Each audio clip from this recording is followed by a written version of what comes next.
আমরা নিজেদের সম্পর্কের সাথে বাঁচি, উৎসব পালন করি, খেলা করি, আহার করি, আনন্দ করি। কিন্তু যখন কোনো প্রিয়জন আমাদের থেকে দূরে সরে যায়, এই সংসার ছেড়ে চলে যায়, তখন আমরা দুর্বল হয়ে পড়ি, সর্বদা দুঃখে থাকি। এটা কি হওয়া উচিত?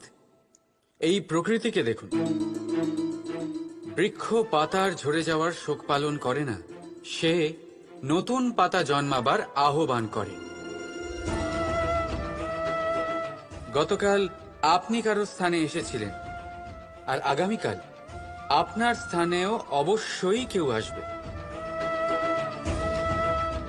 কারণ এটাই পরিবর্তন, এটাই প্রকৃতির নিয়ম।